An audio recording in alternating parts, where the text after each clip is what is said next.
আসসালামু আলাইকুম, welcome back to my channel. বাড়িতে যদি শুধু আলু আর বেগুন থাকে তাহলে মানিয়ে ফেলুন এই রেসিপিটা। এইভাবে একবার আলু বেগুন রান্না করে দেখবেন, গরম গরম ভাতের সঙ্গে আর কিছুই লাগবে না। তো আজকে আমাদের রেসিপি আলু বেগুনের ঝোল। তাহলে চলুন আজকের রেসিপিটা শুরু করা যাক। আলু বেগুনের ঝোল বানানোর জন্য নিয়েছি আমি এখানে একটা বড় বেগুন। বেগুনটাকে আমি একটু লম্বা লম্বা করে কেটে নেব, তবে আপনারা চাইলে নিজের ইচ্ছে মতো কেটে নিতে পারেন।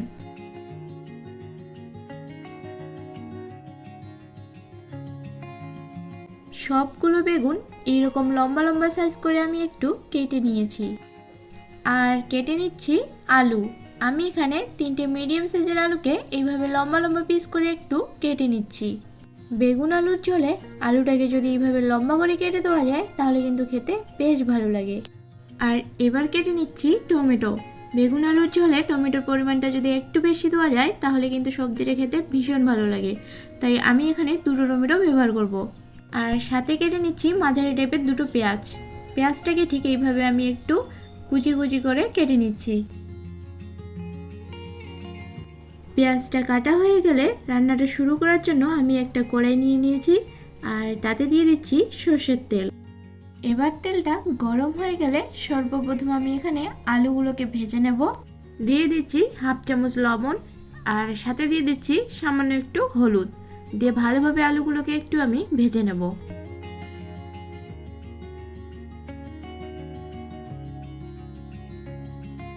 মাঝারি আঁচে আলুটাকে ভেজে নেওয়ার পর দেখুন কত সুন্দর একটা কালার এসেছে।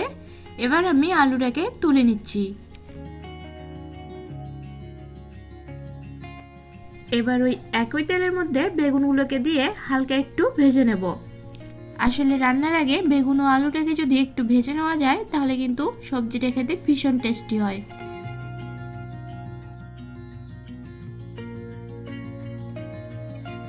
ফাইনালি বেগুনটা ভাজা কমপ্লিট। এবার আমি বেগুনটাকে তুলে নিচ্ছি। আচ্ছা, রান্নাটাতে আমি কিছু বাটা মশলা ব্যবহার করব।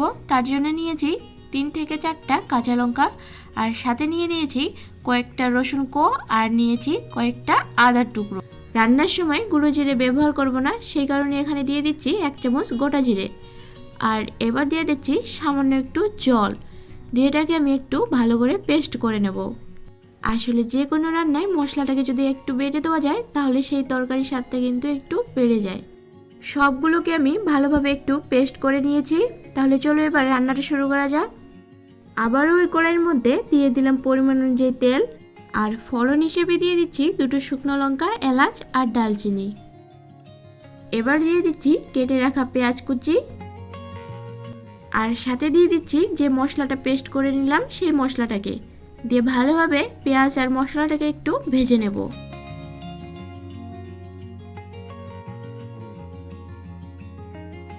হালকা আঁচে পেঁয়াজ আর মশলাটাকে ভেজে নেওয়ার পর এখন আমি এর মধ্যে দিয়ে দিলাম টমেটো, আর সাথে দিয়ে দিচ্ছি 1 চামচ লঙ্কা গুঁড়ো, আর দিয়ে দিচ্ছি হাফ চামচ ধনে গুঁড়ো, আর দিয়ে দিচ্ছি পরিমাণ অনুযায়ী হলুদ আর স্বাদ অনুযায়ী লবণ। দিয়ে ভালোভাবে মশলাটাকে একটু কষিয়ে নেব।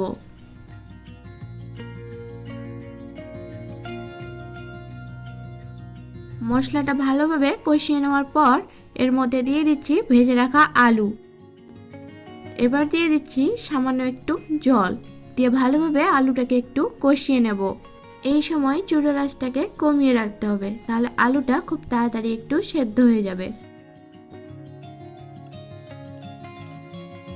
আলুটা খুব ভালোভাবে কষিয়ে নেওয়ার পর এখানে আমি ঝোলের জন্য জল অ্যাড করে দিচ্ছি। আসলে আপনাদের ঝোলটা যেরকম প্রয়োজন সেই অনুযায়ী এখানে জলটাকে দিয়ে দিবেন। আর এরপর দিয়ে দিচ্ছি ভেজে রাখা বেগুন। বেগুনগুলোকে দেওয়ার পর নেড়েচেড়ে একটু মিশিয়ে নিচ্ছি, আর ঢাকনা দিয়ে রান্না করে নিচ্ছি। এই সময় চুলার আঁচটাকে একটু কমিয়ে রাখতে হবে যাতে আলু আর বেগুনটা খুব ভালোভাবে সেদ্ধ হয়ে যায় আর কিছু ঝোল ঝোল থাকে।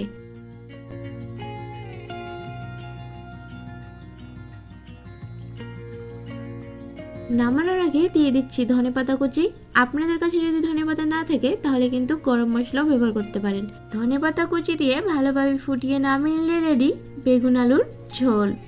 সহজ রেসিপিতে আজকের একটা রেগুলার রান্না শেয়ার করলাম। আশা করি আপনাদের ভালো লেগেছে।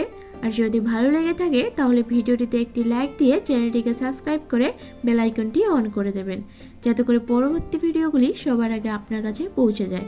আর যারা যারা সাবস্ক্রাইব করেছেন তাদেরকে অসংখ্য ধন্যবাদ। আজকের মতো বিদায় নিচ্ছি, ততক্ষণ ভালো থাকবেন, সুস্থ থাকবেন। আল্লাহ হাফেজ।